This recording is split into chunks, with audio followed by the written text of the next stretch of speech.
Welcome to ACC Nation. I'm Jim Quist. That's Will Oginen. And our special guest is the publisher of Jackets Online. That's Kelly Quinlan. Kelly, thanks for joining us. Happy to be on. Man, we're going to be talking some Georgia Tech football. There's a lot to be optimistic about. Are you in that camp of being super optimistic about what Jeff Collins is doing in his third year? I mean, I think this is a team that should be turning the corner now and getting into being more competitive in the Coastal. You still have a tough schedule. You still have Clemson and Notre Dame and Georgia, and a trip to Miami on the schedule, plus North Carolina and the Benz here, Mercedes-Benz Stadium. But, overall, this is a team that should go bowling. Like, they have a lot of talent, have a lot of guys who are going to be potential NFL guys. And this should be where you start to win games, right? Like, they've been laying the groundwork here. That's what Coach Collins talks about, is this is sort of a progression year to year. And, they won 3 games in 3 games. And now it's time to win 6 games, get to that bowl game, get in the hunt for the ACC Coastal, really, other than North Carolina and Miami, everybody's about the same in the rest of the conference on that side. So I think it's an opportunity for them to really kind of punch back out of this and be competitive the way that Paul Johnson and even Chan Gailey and George O'Leary were before him. So I'm not a pessimist about the Yellow Jackets, but here I'm going to take my angel of optimism and move it over here to the devil of pessimism. Because there are plenty of people who are looking back over the last couple of seasons and the tail end of Paul Johnson and going, oh, okay, yeah, sure. Georgia Tech's going to win 6, 8 games. Yeah, I'll believe it when I see it. Answer those folks. Sure. So, what's funny is, like, my projection is somewhere 5 to 7 wins. And that was what Tech fans were complaining about when Paul Johnson was here, when he could have seasons like that. And I think there's been kind of this hard reset as they've been trying to rebuild the roster. The things that killed them last year, two things. COVID was huge for them with COVID protocols and losing kids. And then just self-inflicted mistakes, right? Like Jeff Sims, their starting quarterback, led the country in turnovers by himself. As a true freshman starting at quarterback.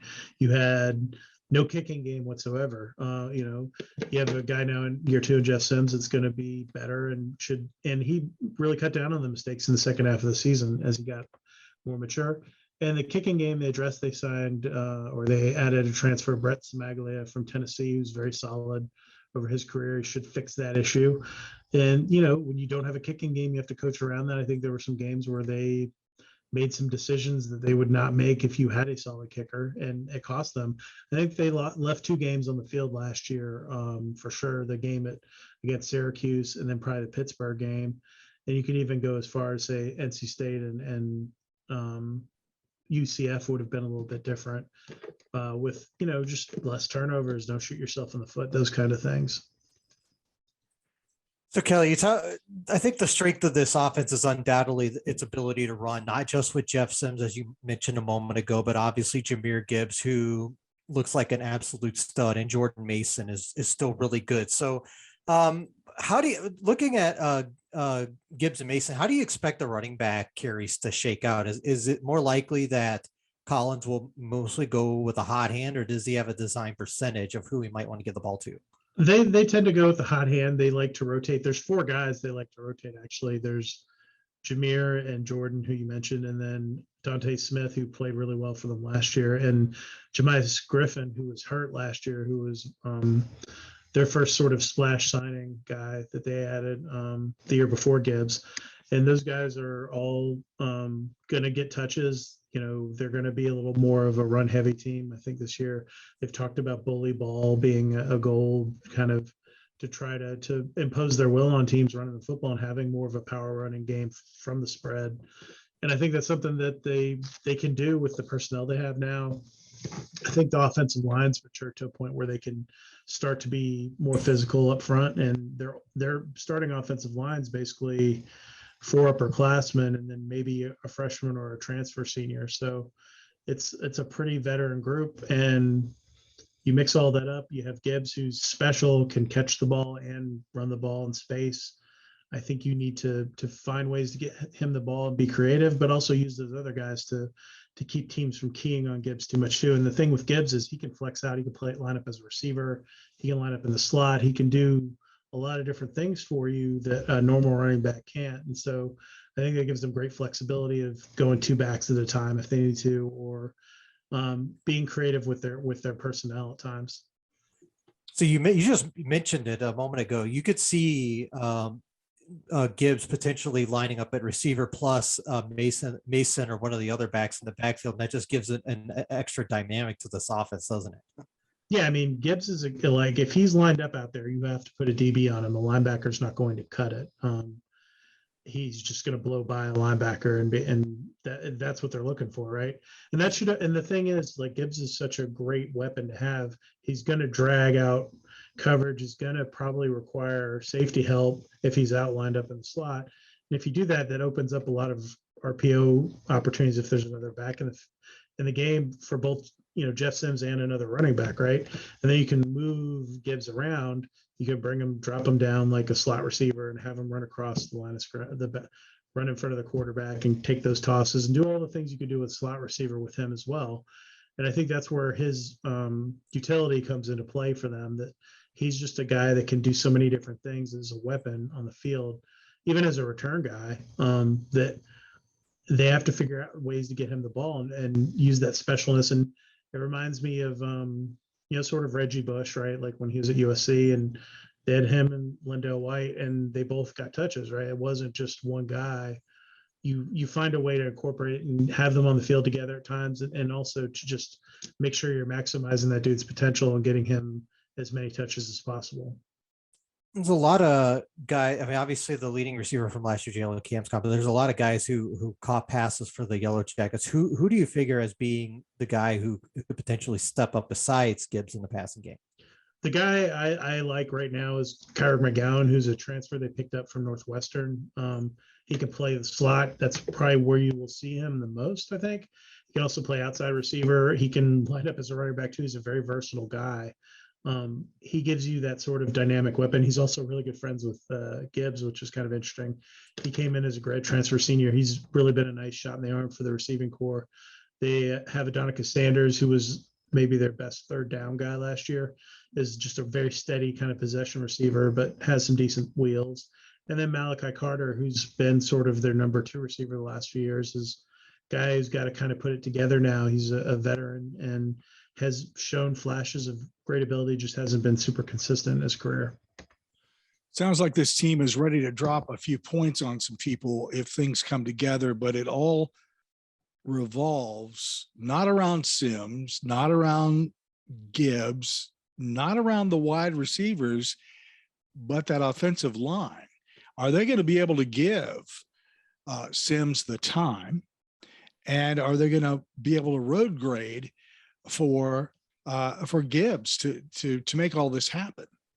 So, they have some nice additions through various ways. One of them is left tackle Devin Cochran, who came from Vanderbilt, was a 3-year SEC starter as a left tackle. That's a NFL prospect. He has locked down the position. He's been there since the spring.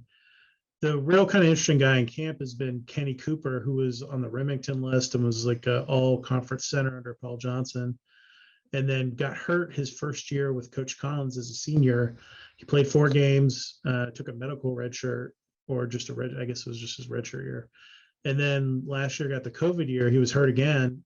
He's really just not played since 2018, been healthy.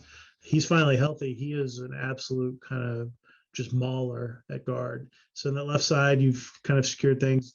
Center position was an issue last year. Mikey Minahan seems to have settled down a little bit. That's sort of the one kind of, I think, area that a lot of people are wondering about. Then on the right side, you have Ryan Johnson. You have either Jordan Williams, who started last year, or Kenneth Kirby, a kid they picked up from Norfolk State, or Nick Penley, a kid they picked up from Mississippi State. One of those 3 guys will be the right tackle. Jordan Williams played all last season at right tackle. You have basically a lot of guys with chemistry there. So I feel like they have enough bodies. And Brent Key's a good enough offensive line coach that he can figure out a combination that's going to be effective for them. And they have some depth finally there. Really, they've maybe been 6-7 deep, where he was comfortable playing. I think they're closer to 8 or 9 now. So I think that makes a huge difference too when you have confidence to go to your bench and pull a guy if a guy's struggling or if he's not healthy or whatever. They've kind of been in the situation where they just had to play who the starters were for the first 2 years, and I think now they finally have some options. So the rub in the past has always been, well, there's no beef. Where's the beef on the line? That's not only that on the offensive line, but it was also on the defensive line as well. And that's a question. I know it seems simple, but are we seeing an increase in the weights, the heights, the wingspans of these guys that are on the offensive line and the defensive line, because it's going to make a big difference in how this whole game plan comes together under Collins? I mean, I think that's been the one real true focus for Coach Collins since he got to Georgia Tech, is he wanted to get bigger on the lines of scrimmage, and they're definitely there. I mean, Devin Cochran, 6'6", what is he? He's probably, 315, something like that. Jordan Williams, who's a freshman they signed to start last year, he's 6'6", 330 probably. Kenny Cooper's 330 left guard. Ryan Johnson, the right guard, is probably over 300 pounds. So they've gotten much bigger there. Defensively, that's where you really see the most, or I guess the biggest change. I mean, they have a lot of long, lean guys and big guys as well. And they added, some really interesting pieces to that side of the ball too. Like you added Keon White, who is a kid from Old Dominion that was like among the leaders in the country in tackles for a loss 2 years ago. Didn't play last year. He is a legit NFL guy. He's got a real chance to be something special. He'll miss maybe the first couple of games of the year coming off an injury in the offseason, but he's really dynamic. They've added, Jared Ivey, who they had played as a true freshman last year because of injuries. Sylvain Yondajan, like they have some bigger guys, and then they added some freaky rush end types like Kevin Harris, who they picked up as a transfer from Alabama, and Kyle Kennard, who they recruited, and Jordan Dominic. So I think their pass rush will be better. The inside is kind of what the question's been on that D tackle spot, and they're a lot bigger there too. Their best D tackle missed the entire season last year, TK Chimezda. He's back. He's put well over 300 pounds now. He gives them something a little different there. They added Micaiah Scott, a kid from South Carolina, as a transfer. That's a big guy. They've done a nice job of kind of plugging and playing as they've been able to, using the transfer portal to kind of backfill some of the position spots that maybe got lost in the transition year from Paul Johnson to Jeff Collins, and maybe where they didn't hit in their first recruiting class, or they needed to hit more guys. They've gone in and added those pieces, and I think the lines of scrimmage look a lot more like the teams they're playing, the Clemsons and the Georgias, than they did 3 years ago. And I think that's a good thing for what Coach Collins and his staff want to do. Sounds like some of Collins' proclivities toward going to Waffle House are rubbing off on the players here.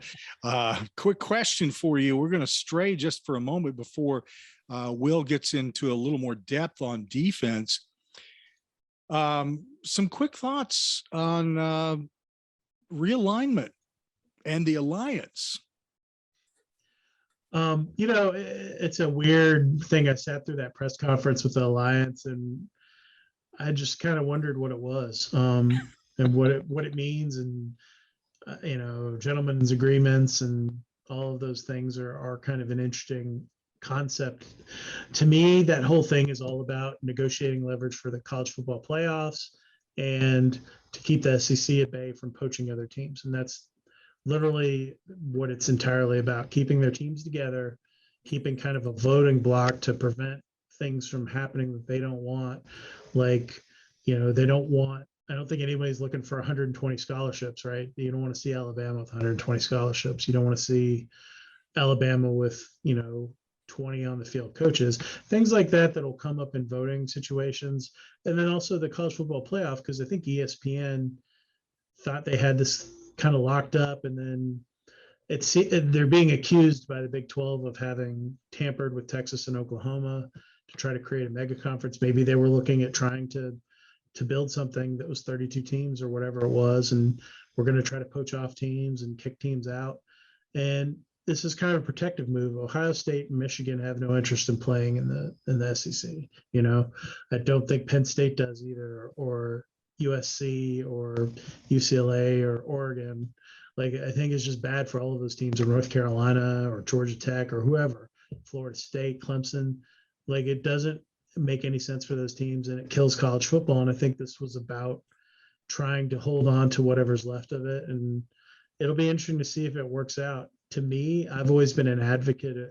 I think they should blow up all of the conferences, go hyper regional, where you have a league that's almost like soccer, where you have, you know, all of the teams in Georgia in one division with maybe the teams from South Carolina.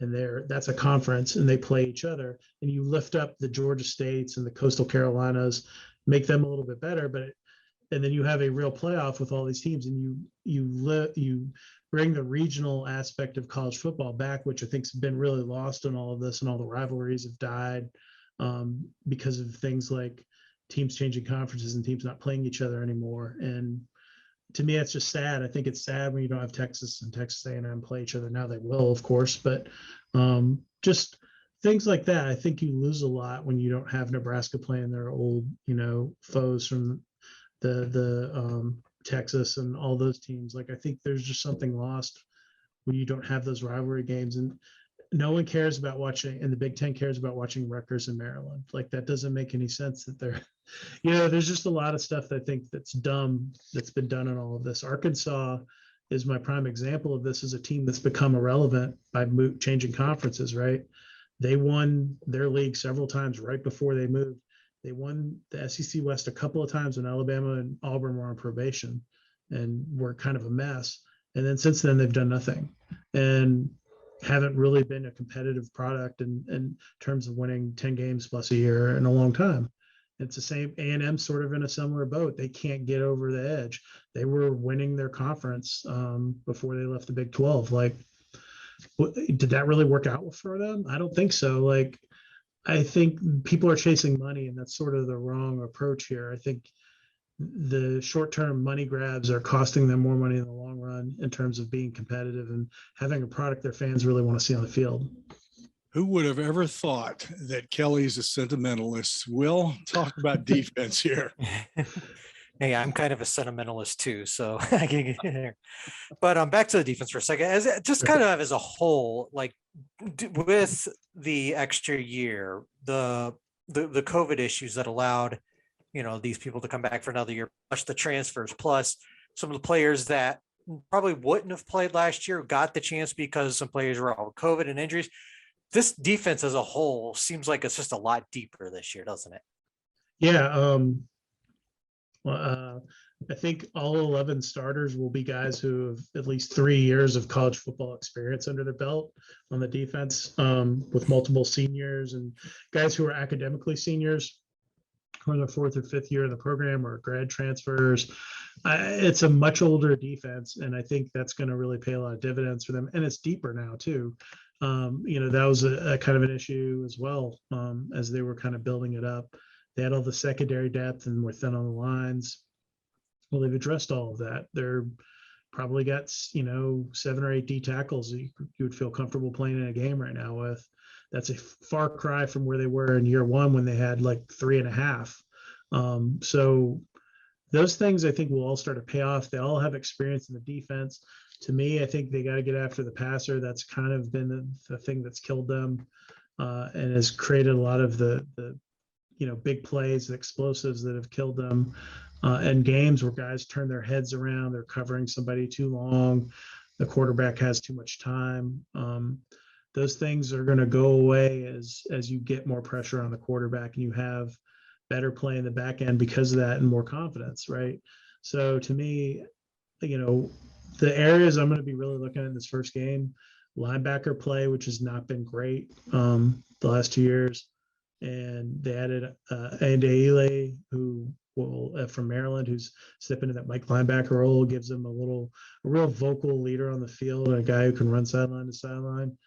And then Charlie Thomas and Quez Jackson will split the other linebacker spot, I think. And they're, you know, Charlie's a guy who has a nose for the football. He has the weirdest career trajectory of anyone I've ever seen. He was playing safety. He played linebacker his first year under Coach Collins. Went back to safety last year because he's a safety size guy. He ended up starting at defensive end against NC State because they had all of their defensive ends were out with COVID or injured. So they had three guys. They had two true freshmen and Charlie Thomas at 205 pounds playing defensive end against NC State. And, but he's a guy who has a knack for the football. He just wants to line up and play, and he's back where he should be at linebacker. So, and Quez is just a tackle machine. Those guys have got to step up and do their things. And I think personnel-wise, they're a lot closer to where they want to be on the defensive side of the ball, that it's got to start to click now. And I think Coach Collins will be more hands-on with the defense, which should yield better results, right? And he's a defensive coach. At the end of the day, you want your defense to be good if you have a defensive coach. Like, that's the idea of hiring a Jeff Collins, is you want to be, the idea is you're going to be good on defense and special teams. And both of those things really struggled at times last year. So these first two games, you obviously touched on a moment ago, they open up in Northern Illinois. I think they're sitting at about an 18-point favorite right now. So and obviously this isn't the same Northern Illinois that was coached by Jerry Kill or Dave Doran, but these first two games, do you think winning comfortably is, especially in this first game, is going to be most important? I think they need it for confidence sake. I think the fans want to see them beat somebody soundly. They really have struggled with that. Yeah, I think the one game they won soundly was beating Louisville. And really, other than that, they haven't done that. They haven't won back-to-back games since Jeff Collins has been there. Like, those little hurdles, I think if you start to do that, will create some momentum that they can carry through the season. And, they're going to need some confidence going up to Clemson in week 3. And that is a tall task, and it's a difficult situation for Georgia Tech. They play Clemson in North Carolina. They play at Clemson and then North Carolina on back-to-back weeks, who are both have potential to be top 10 teams at that time. That is a tough stretch. So you need to be 2-0 going into that stretch, because then the schedule becomes manageable in the middle section. You play Pitt, you play Duke, Virginia, and Virginia Tech, who are all teams that are flawed and have lost a lot of players over the last few years and have struggled to replace them. So if you can get through those first two games at 2-2, first 4 2-2, then move set up nicely to get into your coastal chunk. And, maybe they pull off an upset here or there, and you're bowling. Like, if you can handle your business in that stretch. And, it goes all the way really through the BC game on the 13th of November. And then the last two, again, are two hard games to play at Notre Dame and Georgia close out the season, which will be a real test. To say the least. We talk a lot on here about teams that are flying under the radar. And my gut tells me this team is close to being one of those teams that you better not sleep on. You're expressing some confidence in how they'll do against that middle portion of the season, the Pitt, the Duke, the Virginia Tech, indicating these are flawed teams. And this is true. So you have some optimism that Georgia Tech will walk away with wins, or at least will keep it close. So would you say that Georgia Tech should be on our radar as a flying under the radar team? It's interesting. I actually spent today going through I went through the entire ACC schedule and picked all of the games, right, to try to figure out where I kind of saw everybody in the league. And, when I look at all of it, I see Georgia Tech as sort of a middle of the pack team right now, which would be a huge step up from kind of where everyone expects them to be. I think I have them, 7-5, 6-6, somewhere in that range in the regular season, which would be a huge jump up. Really, other than, I think Pitt has an easy schedule, so I think they're going to finish ahead of Georgia Tech, and then probably North Carolina and Miami, just based on talent. And I think other than that, the rest of their games are going to be really interesting. And there's sort of three teams I'm keeping an eye on this year. Georgia Tech's one of them. I think Boston College and Wake Forest are two other teams that I think people are sleeping on a lot in the league. Wake has a ton of super seniors, and I think Jeff Hafley is just a really good coach.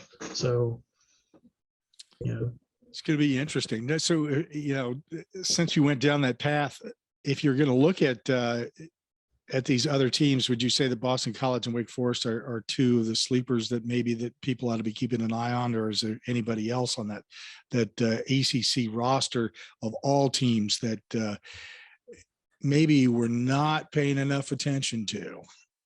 To me, I think Wake is one that their schedule is really favorable. They get Florida State at home. They get Louisville at home. They go to Virginia, I think that's going to be, if they beat Virginia in Virginia week 4, I think that's going to be a real turning point for that team. They play Syracuse, Army, Duke. Like, it's not murderer's row. The back half of their schedule is hard. They play at UNC, play NC State, at Clemson, and at Boston College. So that'll kind of determine their season. But to me, I think they're, probably the third best team in their division. I think NC State is probably the second best, and then obviously Clemson. I have a hard time picking a loss for Clemson when I looked at their schedule. It's just like I don't really see a team that's going to beat them, but I'm sure someone will give them a scare or beat them. But I just don't see it looking at the schedule. To me, the team I think that everyone's really overselling right now is Florida State. That is a huge.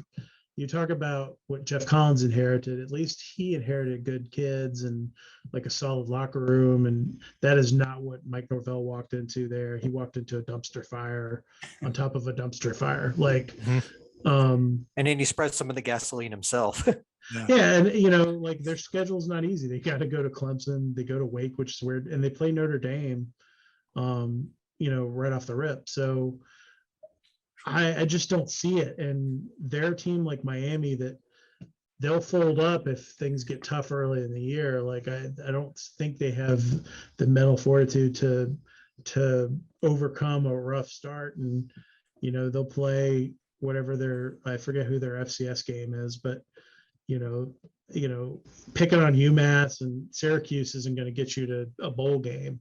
They're going to have to beat some real teams. And the way their schedule sets up, playing Notre Dame, North Carolina, and Miami, to me, it just seems like that's not happening. Like, I don't see them going to a bowl game, and I could see them going as bad, having as bad a season as a 3-win season this year. Wow. Interesting. Let's throw a little shade here as we get close to the end. I'm going to put you on the spot here.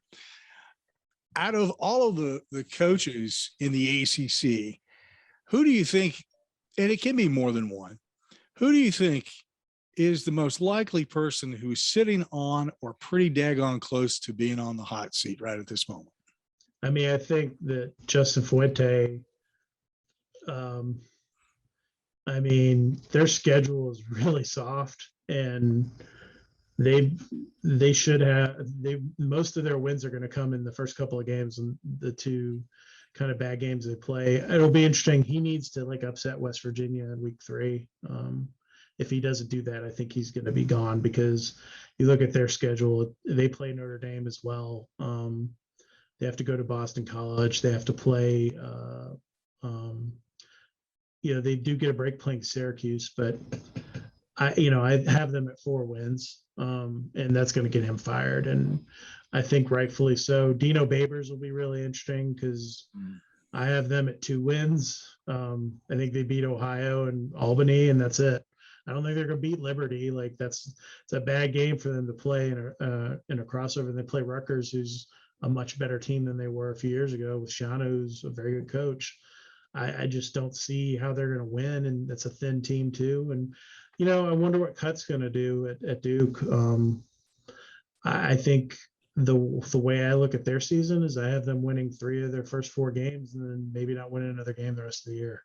And that'll be really hard to sell if you go on a long losing streak in the back half of your season. I don't know where the win's coming, because they play Kansas and Charlotte and all these teams up front, and then they play Carolina, Tech, Virginia, Wake, Pitt, Virginia Tech, Louisville, Miami. I don't know who they beat out of that group.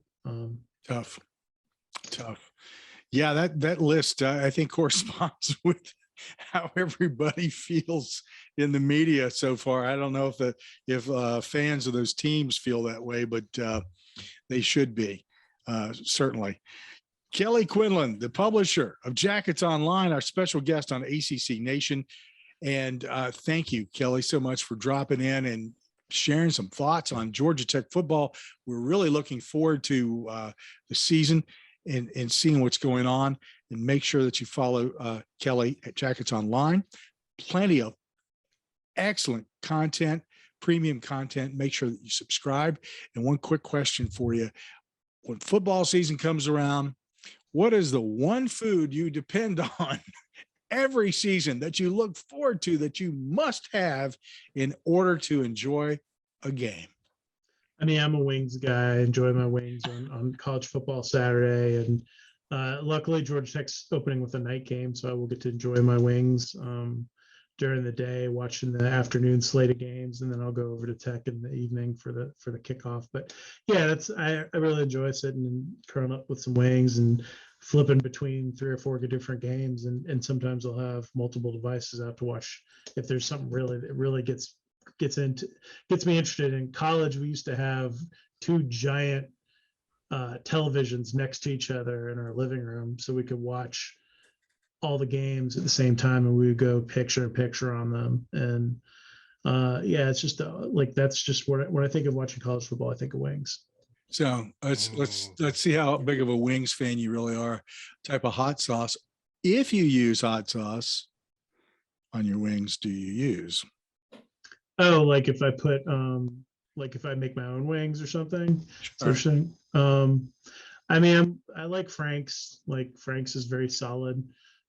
I do like some of the more obscure sauces and the weird stuff you find at like a Firehouse or whatever. Like they have all the little weird sauces. Gotcha. I do enjoy trying some of those, but I have one place here in Atlanta that I go to a lot that's not far from me, and they kind of do me right. But I'm always interested in trying different wings, and I am a fan of them spicy. I like the hot or hotter style wings. I got you. Okay. Sounds good. Kelly, again, thank you for joining us and talking Georgia Tech football. Always a pleasure to have you on the program. Thanks guys. Want more ACC sports news and interviews? Make ACCNation.net your homepage or follow us on Google News. Be sure to subscribe to ACC Nation on your favorite podcast or streaming radio platform. While you're there, we'd appreciate a rating and your support through PayPal. Follow us on social media at ACC Nation. And you'll find Will on Twitter at WillsWorldMN, and I'm at ACC The Q. Until next time, cheers. Score.